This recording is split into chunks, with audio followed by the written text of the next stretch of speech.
It's time for the best coverage of the top stories in sports. The Sports Wrap with Jason Page starts now. On a Tuesday, good to have you with us. Thank you, Chad Erickson. Lots to do over the next 60 minutes. Plenty of football on today's show. Little November baseball chatter. It's awards season. Also Hall of Fame season. The ballots have been released. You can always have some good debates on who should get in, who shouldn't. We'll talk about that coming up. Some NBA chatter on this Tuesday as well as James Harden, now the second most prolific three-point shooter of all time. We'll talk about that, some odds and ends, a whole bunch to get to. Matt Verderame hangs out with us from SI.com to talk some NFL as well. And we start things out in the NFL with Sam Yarnell hanging out with us on the program as well today. All right, Sam.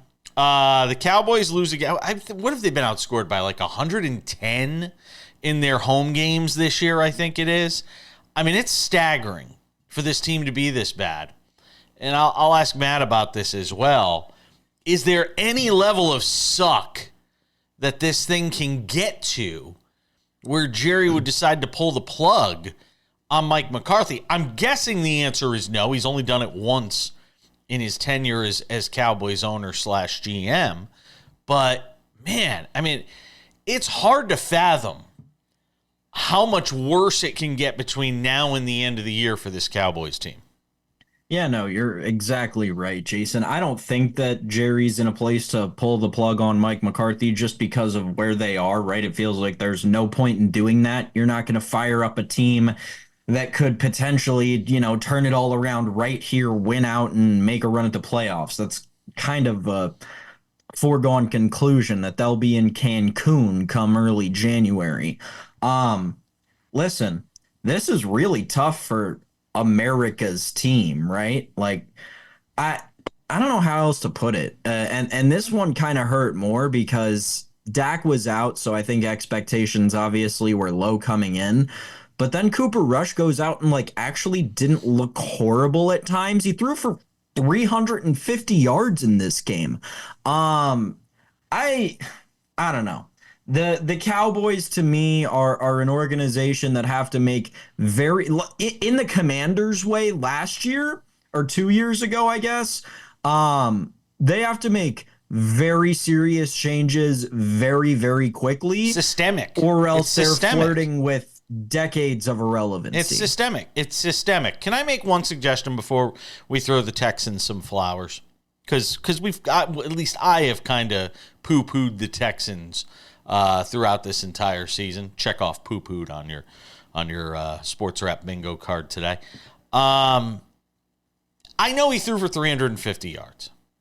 But if the season's a lost cause, why not throw Trey Lance out there?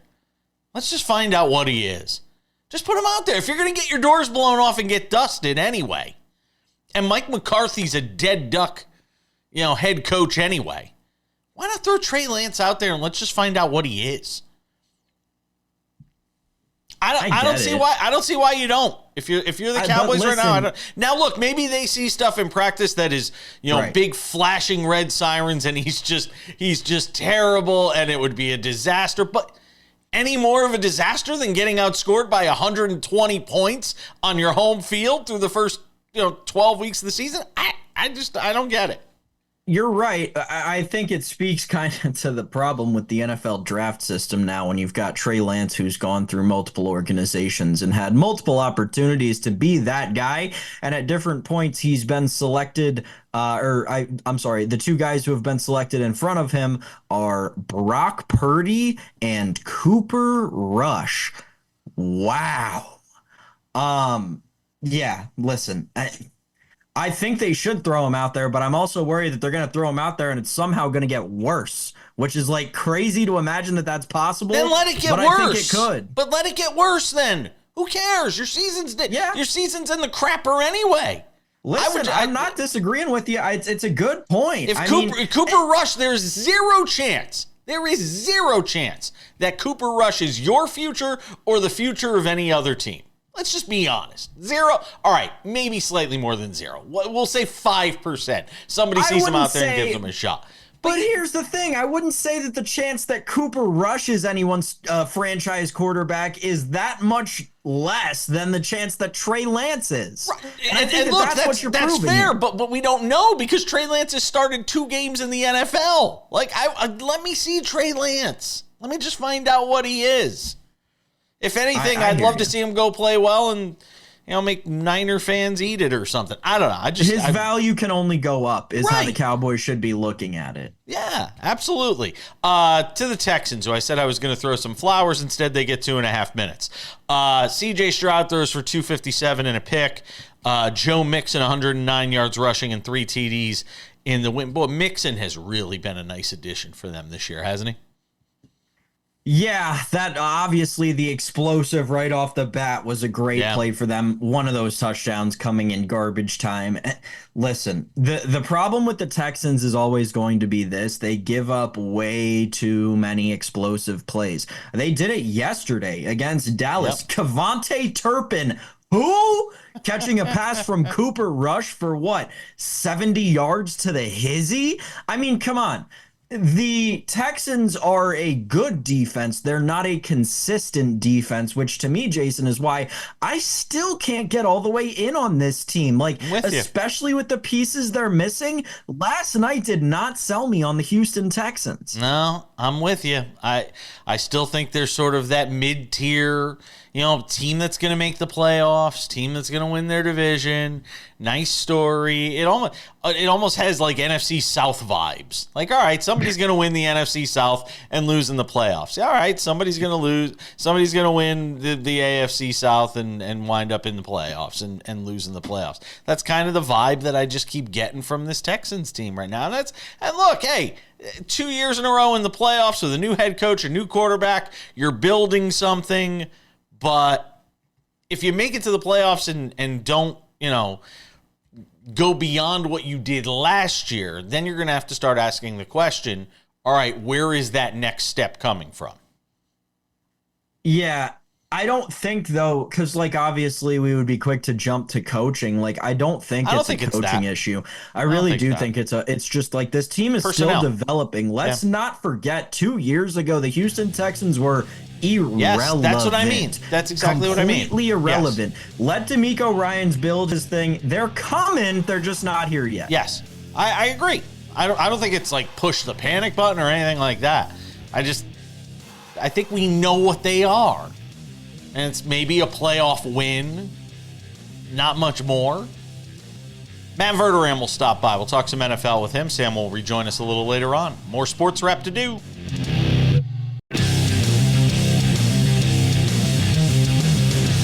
This Tuesday edition of Sports Wrap continues. We'll continue the NFL conversation. Our good friend Matt Verderame drops by. SI. All things NFL with him. All right, Matt Verderame. So, Jerry Jones is not want for firing coaches mid-season. He's lost his starting quarterback, Dak Prescott, so you'd have to think that would play into any calculus here in terms of firing Mike McCarthy. Does he just sort of ride this out for the rest of the year and see what kind of draft pick they can wind up getting? Yeah. Yeah, I think so. I mean, look, firing McCarthy right now compared to the end of the year does what? What does it accomplish? You're not fighting for anything. You're not going to win games. They have the Panthers and the Giants on their schedule. Maybe they can win a game or two. That's going to be it. I don't know that when the Jets fired Saleh earlier this year, look, it didn't work out, but you could at least argue, hey, maybe that saves the season. Now, obviously, it did not save anything, which I think was kind of predictable, but you could argue it. This does nothing. Firing Mike McCarthy, and I'm sure whoever the interim is, probably Mike Zimmer, I'm sure he'd be like, great, thanks. Thanks for that. Really appreciate it. I don't think doing that matters. I think you might as well just wait till the end of the year. Yeah, I kind of get the same feeling that's what's going to happen. But if we are looking ahead, and they are going to let go of Mike McCarthy, which I think is a foregone conclusion, there'll be a mutual parting of the ways. I think they'll probably try to do it in a respectful manner, a dignified manner for him. Who makes sense to sort of slide in there to take over what is kind of a mess? You've got Jerry there, who's still going to say he wants to run the show. What respectable head coach that could A, turn it around, and B, want to deal with Jerry Jones is the right fit? There are people in the league who will tell you Belichick is the guy they think is going to end up there. Now, does he? I don't know, but he's tight with Jerry. So does that happen? But here's the problem with that. Who's running personnel? Because neither one of them is going to run a personnel. So who is it? Is it Bill, who couldn't draft for the last 10 years in New England, or is it Jerry, who hasn't been able to win anything meaningful in 30 years? I don't know. The problem with the Cowboys too is, like, if you have a lot of options, if you're Ben Johnson of the Lions, why are you going there? Like, for what reason? Other than to just say, I'm the head coach of the Dallas Cowboys, which has a lore, which is still a thing. Why? What is the point? I don't. You have Dak, who's now making $60 million a year. You have CeeDee Lamb, who's awesome, but nobody else on offense. You have a defense that Micah Parsons is great.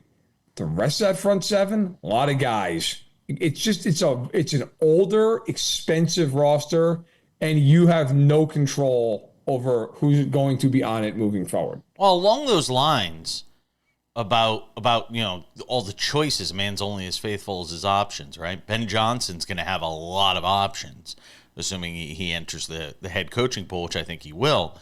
We could be talking about double-digit head coaching vacancies in the league. That's not out of the realm, is it, Matt? No, it's not. Without sitting here boring everybody and doing math. Like, look, the Jets, obviously. Saints, obviously. I think the Raiders could absolutely be looking for a new coach. I don't know that it'll happen, but Cleveland, you can't say there's no way that it happens. Zach Taylor? I know they don't fire head coaches there, but I think he's okay, but it's not possible. Yeah. They've been good for a long time, and like last year they didn't have a quarterback. I don't know. Look, the Giants, right? That's an open question for sure. We didn't mention Dallas. McCarthy's going to be out. Eberflus, if that thing falls apart, he's gone. I don't see any world where Canales is gone in Carolina, or that Bowles is out in Tampa. No, Jaguars, Doug Peterson. Yes, absolutely. Yes, There's 8. 1,000%. Yes. That's 8. Like, that you feel like are going to happen. That's 8, right? And then are there 2 more? Maybe. I think Mike McDaniel's safe, but yeah. But there's going to be a lot of there's a lot of options out there, and they're interesting options. A lot of them, like Bears job, Caleb Williams. How do you feel about that? Some people might look at that. Some people might look at that and be really excited about it. Giants, they're going to draft a quarterback. You would think, right? So you have that, and you're in New York. The Cowboys have the cachet of being the Cowboys. I'll give you one that's really interesting. What happens if the Bills lose again early in the playoffs? Oof. What if the Bills go to the playoffs and lose to the Chargers? What if they go to the divisional round, the Ravens just wax them? Nothing McDermott does in the regular season matters. It does not matter. That is one. And if you're Ben Johnson and he gets fired, my God, that's where you want to go. You go coach Josh Allen for the next 10 years. Yeah. So that is one to watch. Like, obviously right now he's as safe as can be, but his safety is going to be judged by January, not, weeks 10, 11, 12. I heard another NFL insider. I use the term loosely because this person drives me nuts. I won't even say his name on television. Saying the idea of Belichick to Jacksonville. I don't see it. I don't either. I don't see it, but why? Why would you go there? That's one that I just doesn't make sense to me. Why? But this person was like, "Oh, I've talked to a few sources that there's a good chance Belichick winds up in Jacksonville." And I'm saying, well, on what planet would he want to go and take over that situation? Yeah, I have a hard time with that one. Like, I'll tell you right now, I think if Belichick comes back, the 2 jobs that makes the most sense to me are Dallas, because he and Jerry are friends, and the Giants, because I could see him going back to where it all started for him. I've heard that. I could see. The rest of it, I don't know. And again, too, like if you're Jacksonville, you got to find somebody to tie to Lawrence for the next 10 years. Like, Belichick's not going to do it for 10 years. Yeah. You know, like Belichick going to coach is 85. Like, I think if you're Jacksonville, you got to find somebody who you can marry to Lawrence long term, not just for 2 more years. And he's got to learn a whole nother scheme and a whole nother coaching staff. I just don't think that really helps you long term. I'll tell you this too: if there's 8 vacancies plus, and he doesn't get a job in this coaching pool, it's over, right? I mean, yes, he's never gonna be a coach in the league again. But I would think somebody. I mean, I would think somebody's gonna bring him in. Matt Verderame's hanging out with us from SI. Does a great job on the NFL. We haven't gotten to the Chiefs yet. Don't worry, we're getting to that coming up in a couple minutes. Get his thoughts on their first loss of the season, which I actually think is a good thing for them. I will see if he agrees on that. We're coming back. More Sports Wrap on this Tuesday.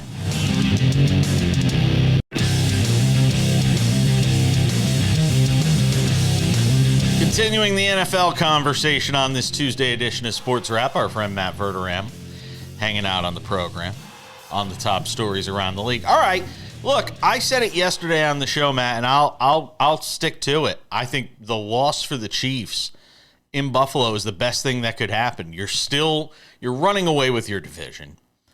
You've still got a really good shot at the top overall seed.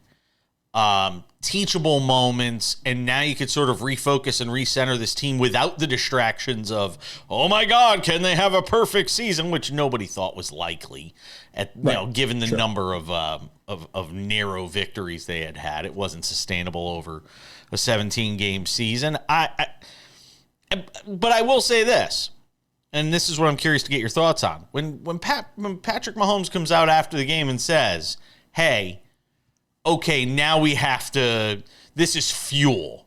Well, I want to see that fuel the next time they step out on the field, because I don't feel like we've seen that fully fueled Kansas City team over the first 12 weeks of the season. I am not a gambler. I would bet my mortgage that game against Carolina on Sunday is a 1-score game midway through the third quarter. That is just what they do. He'll throw some awful interception. They will blunder around and miss a field goal because they don't have Butker.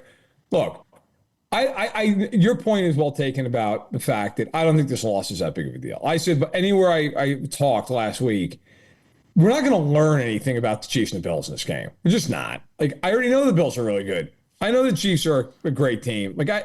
And by the way, that game was what you'd expect. It was nip and tuck all the way. It was 1 score the whole game. Allen makes a great play late and they win the game. It wasn't like it was like a 17-point game and the Chiefs got a garbage time touchdown. Like, it was nip and tuck all the way. I will tell you though, I think the Chiefs have a Mahomes problem right now. Everybody's going to talk about all this other stuff. He right now, he's just not playing well. And he's not played well all season. And because he's Mahomes, especially in the area in Kansas City, nobody wants to talk about that. He's a problem for them right now. He is not playing well. Is it decision making? It's everything. Honestly, it's everything. Right now, it is. So, all right. Look, last year they had Sky Moore, Marcus Valdes-Scantling, and Kadarius Toney. Nobody's going to look good with that. Nobody. I thought he actually did about as well as anybody could humanly do with that group. And then they won the Super Bowl. They have real guys this year. DeAndre Hopkins is still really good. Travis Kelce's not what he once was. He's still a guy who might have 1,000 yards. Xavier Worthy, I've watched every stitch of the Chiefs this year. He is wide open. 6 times a game down the field. Mahomes can't hit him. I mean, that throw in the Buffalo game, yeah, look, he's got to get his feet in. That's an awful throw. That ball, if it's inside, he walks in, which, by the way, to Mahomes' credit, he said after the game. He walks in the end zone. That's about the 4th time that exact throw has happened this year, where he's had him wide open for a touch and can't hit him. Of all 34 quarterbacks in the league right now that qualify for ADOT, which for people who don't know is just average depth of target, he is 34th in the NFL. Wow. He plays like he's Tyrod Taylor. I mean, everything is just 2 yards, 3 yards, 2 yards. He won't throw the ball. And if you watch all 22 of them, they have guys running wide open. He won't throw it. And I don't know whether last year, like, changed something in his head where he doesn't want to throw that ball. He doesn't trust it. Part of it, people say, is the line. There's some truth in that. There's a lot of times he has a clean pocket and just doesn't throw the ball or makes a bad throw. Like, he is their problem offensively right now, more than anything else. If everything plays out the way it could over the rest of the season, did Josh Allen have that moment between what he did and what Lamar Jackson didn't do in that loss to Pittsburgh, where Josh Allen could be your MVP this year? Yeah, maybe. I mean, it's week 11. You know, I don't know. Like, is anybody going to care in week 16 that Josh Allen ran for a touchdown? I mean, I saw somebody on Twitter. I honestly can't remember who it was. It wasn't anybody of like real note. Who was like, that's the greatest moment this season. It's like, really? It's week 11 and he ran for a touchdown. Like, don't get me wrong. It's a great run. It's a great run. But like, let's not turn this into like Mahomes against the Titans in the AFC title game, right? Like, context matters in life. Right. Is anyone going to sit there and like, look, for an example, Saquon Barkley backwards hurdled some guy 2 weeks ago. Nobody's going to care in a month, right? There's going to be a million other viral highlights. Jackson's numbers are better than Allen's in every statistical across the board. If the Bills are the 1 seed, maybe. If they're not, and they end up being like a game apart from each other, Jackson, I think, is the MVP of the league. He has better number. I'll tell you the honest to God's truth. You know who should be the MVP of the league, but he's not going to be, is Burrow.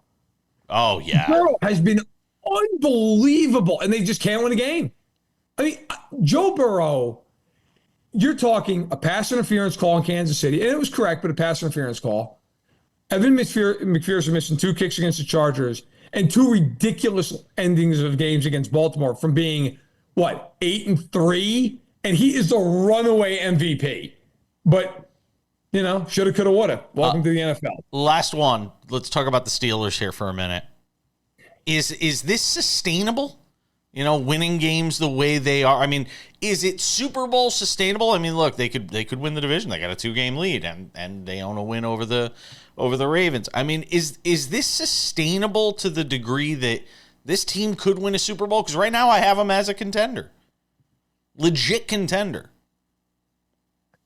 Maybe it makes me a jerk, but I don't think they can win the Super Bowl. I just don't think they have any offense. They scored 6 field goals in that game, and they 2 of them came from fumbles deep in Baltimore's territory. Like, that game said more to me about the Ravens than it did about Pittsburgh. Like, Pittsburgh's exactly what I thought Pittsburgh was, which is a team that they're going to have to win every game 20-16. And I don't know that you can do that. But that's my point. Can they? No, I don't think so. Not in the playoffs. I think if they go to Arrowhead or Buffalo, I think they're going to get dusted in the playoff game. Really? Dusted? Yes, yeah. Dusted. I think they will get handled. I don't think they're going to be like 30-0, but I think they'll lose like 24-13. Like, I think they'll be handled. But that game said more to me about Baltimore, who every time Baltimore plays a team that you look at and go, hey, this is a challenge, Baltimore does not look great. Only exception was the Buffalo game. That's it. Folks in Pittsburgh, folks in Buffalo, send your correspondences to Matt Verderame, courtesy of X. At Matt They're going anyway. It's fine. At Matt Verderame. He's the host of the Matt Verderame Show on Patreon. Go and subscribe. It is fantastic. Matt Verderame, ladies and gentlemen, SI. Always appreciate it, my man. Have a great week. You got it. Take care. We're coming back with more Sports Wrap on this Tuesday.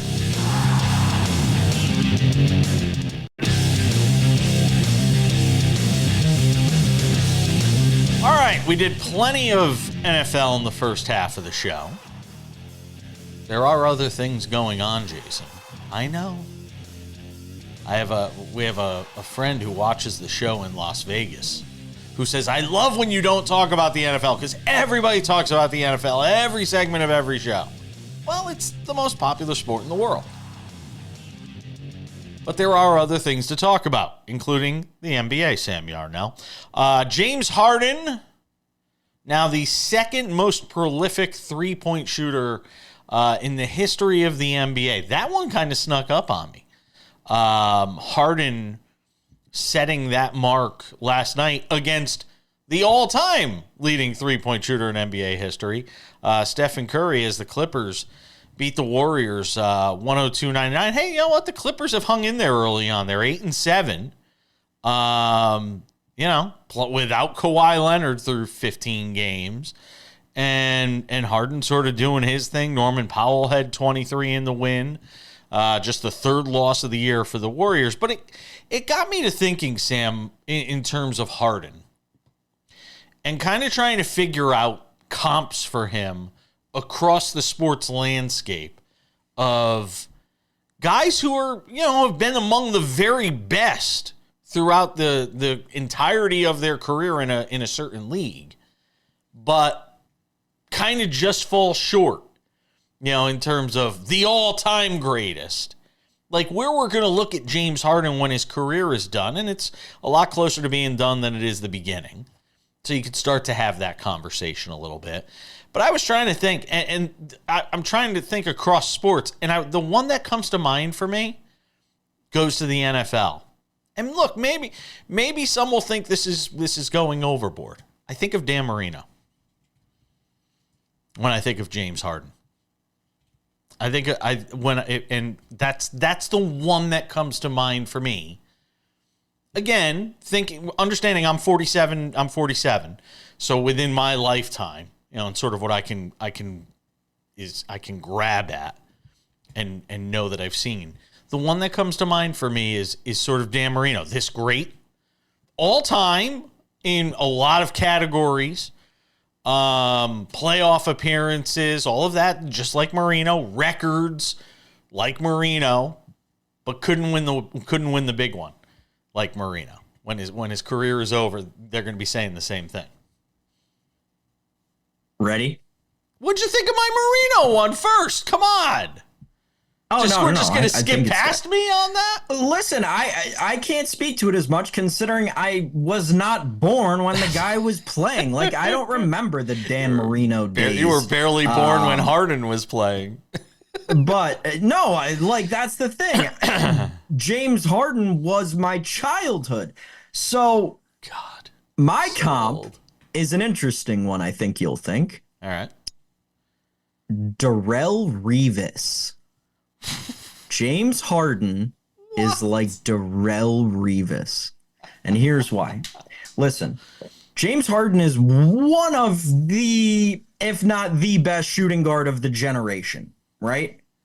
Darrelle Revis was the best corner of his generation. Mm-hmm. No matter who you put around Darrelle Revis, whether it was Mark Sanchez or Chad Pennington, what were they going to do? That team was going to probably make the second AFC wildcard spot, and maybe they'd be spicy in the playoffs. What have we been thinking about James Harden for the last, 7 years? No matter who you put around him, whether it's Kyrie and KD in Brooklyn, whether it's Kawhi and PG in LA, whoever it may be, what are they going to do? They'll have some success. They'll probably make the playoffs, and maybe they'll make a run. But at the end of the day, they're never going to win it all. But Revis won a Super Bowl with the Patriots.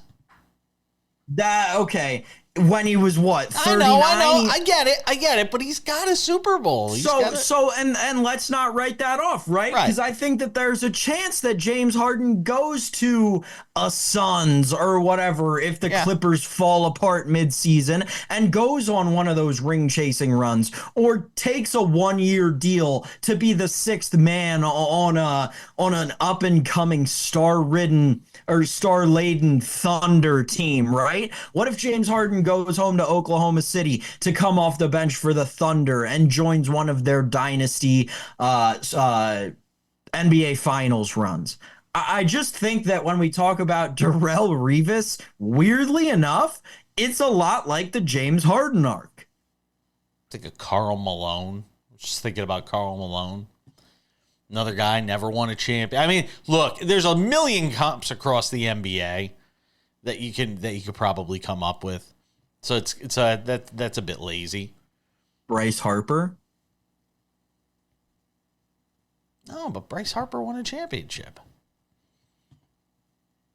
Right? Bryce Harper's got a World Series. Didn't Bryce Harper win a World Series? No. I thought Bryce Harper had a World Series Was he not on? Oh, he was gone from, yeah, that's true. So not Bryce Harper. Bryce Harper just missed out. I'm just trying. I mean, yeah, Bryce Harper's a good one. I was going to say Mike Trout, but Mike Trout's more injury related. So I can't go there.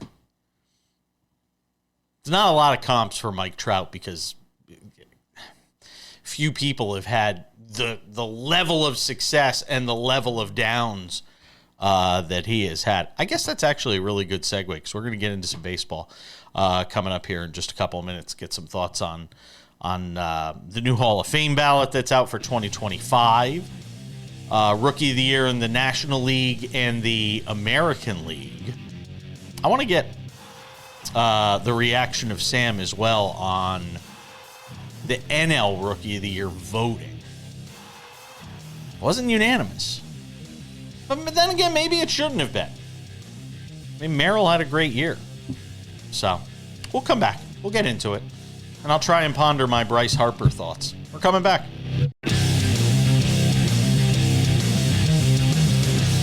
Good to have you with us on this Tuesday edition of Sports Wrap.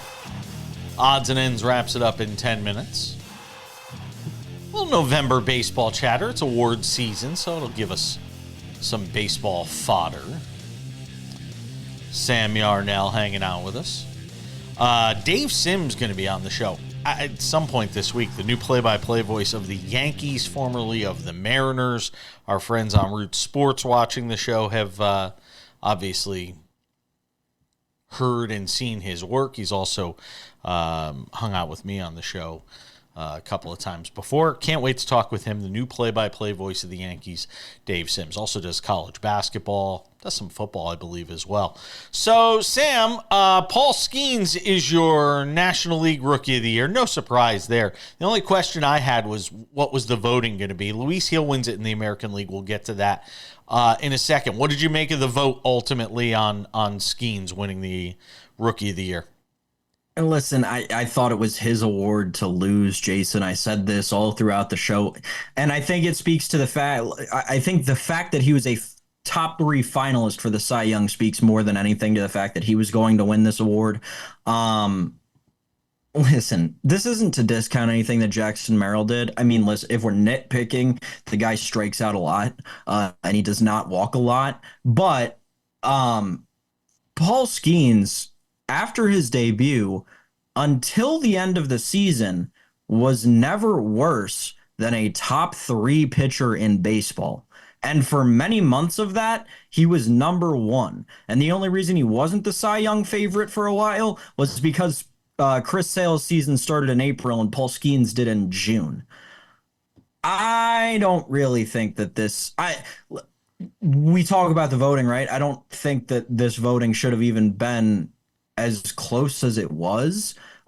I get Jackson Merrill is an all-star, right? 5.3 WAR at highest WAR of all the rookies. 5.3. Sure. So that's on what, Fangraphs? Mm-hmm.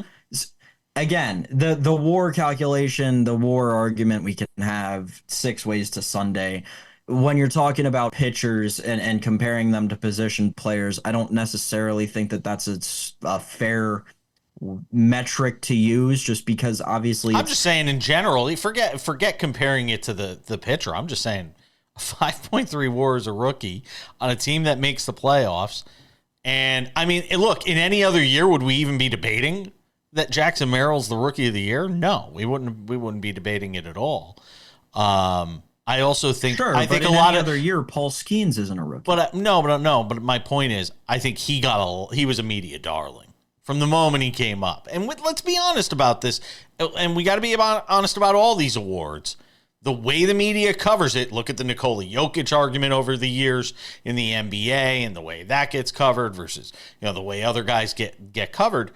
I mean, there has to be something to be said about the fact that every time he started, it was boom. And rightfully so. He had an amazing year. I'm not taking anything away. I just think that we have to be very careful not to give Jackson Merrill short shrift. Yeah, it is the media who votes on it, though. So I think that, like, the portrayal through the media of Paul Skeens' debut, also, like, into the nitty-gritty of things, right? Like, Jackson Merrill an interesting story, right? A prospect that came up Yes. as a middle infielder, and then they had way too many middle infielders on that team, so they threw him in the outfield, and it happened to work out. I think Yes. that also plays into part of this whole media narrative thing, right? Paul Skeens, obviously the equivalent of the MVP at the College World Series, most important player, I believe, is what they call it. Right. At the College World Series that his team won, and then a year later is pitching on a big league mound. Yeah, that's gonna draw the story, and I think at the end of the day, it is a media award, right? Like when we talk about it in preseason betting, it is a narrative-driven media award, and the narrative was just there for Paul Skeens this year. And I'm not discounting Jackson Merrill, right? He's a very good center fielder. He is a guy who should be around for a long time and have continued relevancy. This was an award designed for Paul Skeens to win. This is throwing a grenade into a room and walking away, but I'm going to do it. End of their careers, who winds up with the better career? Again, thinking about the way pitchers flame out, how hard he throws, potential for injuries, all of that stuff, who winds up having the better career? Yeah, I think it's interesting. I don't know about that. I'm not sure I would take that bet. I'm just saying. Luis Gil wins Rookie of the Year in the American League, and I was like, wow, Luis. My first thought was Luis Gil was a rookie? Oh, wait, he was. My second thought was, did anybody else have a good year as a rookie in the American League this year? Yeah, that's a fair point, right? Jackson Merrill's on an American League team. He walks with that award, and it's not even particularly close. Listen, I thought this was very interesting. It was like the writers, they watched Luis Gil at the beginning of the year, and then as soon as Paul Skeens made his debut, they completely stopped watching Luis Gil. Luis Gil did not exist to them anymore. Yeah. They had already made their choice for American League Rookie of the Year. Now they were on a National League Rookie of the Year, and we were only going to watch Paul Skeens. This was an award that was 100% given based on first half stats, which is okay. Yeah. That's fine. I get it. Paul Skeens was that big of a story that he took everyone's mind off of everything in terms of rookie pitchers for the second half of the year. That's fine. Luis Gil was horrible in the second half of the year. Not bad, not just not okay, not below average. He was not good. He led the major leagues in walks this year. This is a guy who did not have command of the strike zone. This was, and I'm going to make the opposite argument that I made in the first half of this segment. Colton Cowser played baseball every day for a competitive baseball team. This was Colton Cowser's award. We'll do the Hall of Fame stuff tomorrow. You see the ballot there on the screen briefly. We'll do more of that tomorrow. Odds and ends are next.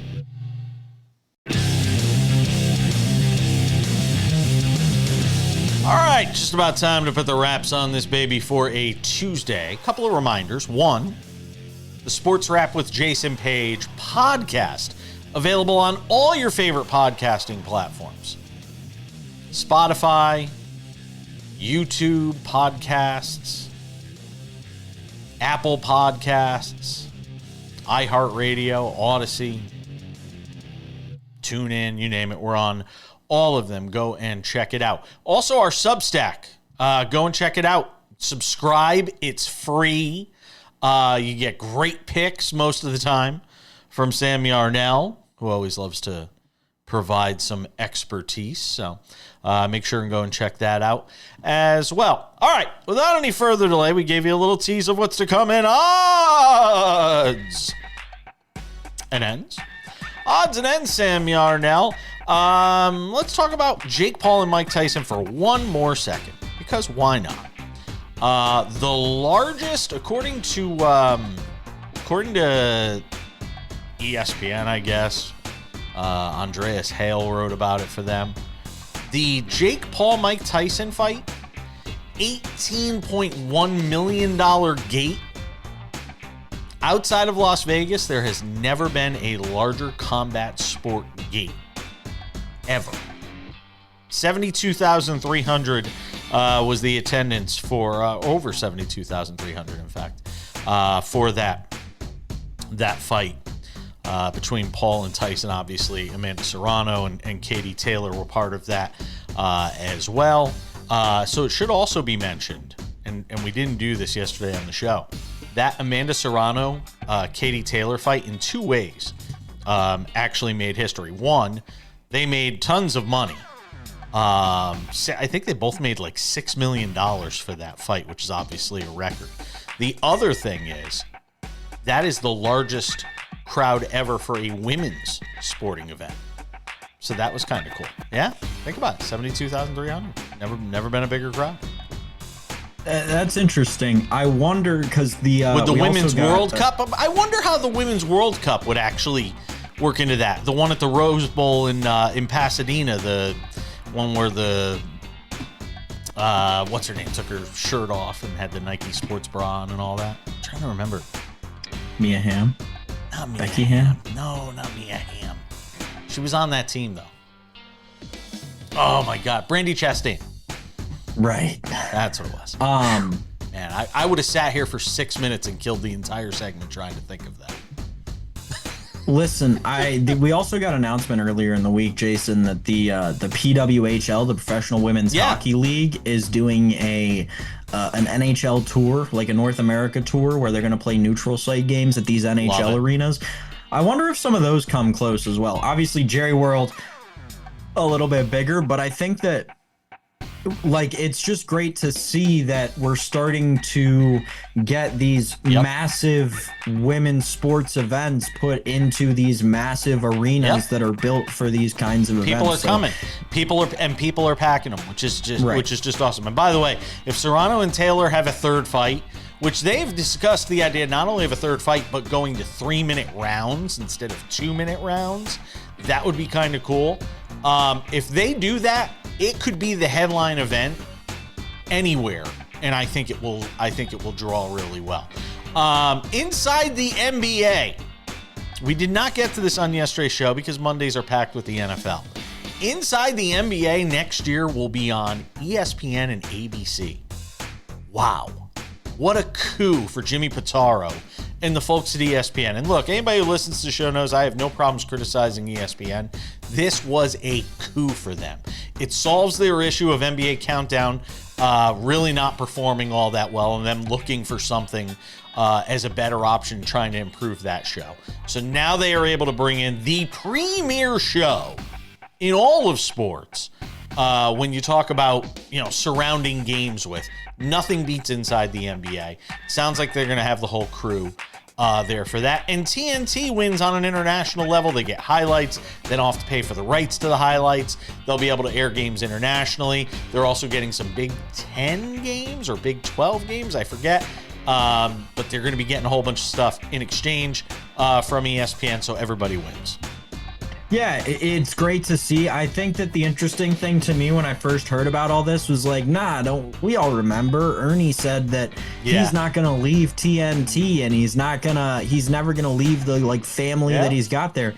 Well, now he doesn't have to because all they're doing is contracting out the show to ESPN. Yes. This is very interesting, kind of a little inside baseball there, but that's very rare. We don't see that happen a lot between these massive networks. So I think they all got to figure out. They all got to work together and figure out how to make these things. That's what I was going to say. There had to be some serious coming to the table from both sides here. Yes. And I think, Jason, when we talk about the media landscape and how much it's changed over the course of the last 5 years alone, this deal could be another thing that registers on the Richter scale when we look back in 5 years and say, oh, yeah, that was a monumental moment in terms of sports media history. NHL, Alex Ovechkin, 2 goals last night. I think he's 27 short of the great one, Wayne Gretzky, but injured in the effort of scoring 2 goals. It doesn't look good. We'll have to wait and see. It's a lower body injury. We'll wait and see. Hopefully we'll get some more news on Tuesday about that. So by the time we come back on the show Wednesday, we should have more news on Alex Ovechkin, who's in pursuit of the great one. Hopefully it isn't too serious. He's leading the league in goals right now, Jason. The guy's on a tear in his age 39 season. He's the greatest goal scorer of all time. Thank you, Sammy Arnell, for hanging out with us. Thanks to Matt Verderame as well. We're back with you on Wednesday. Sam will have the day off. Plenty to get into then. I'm Jason Page. We'll see you.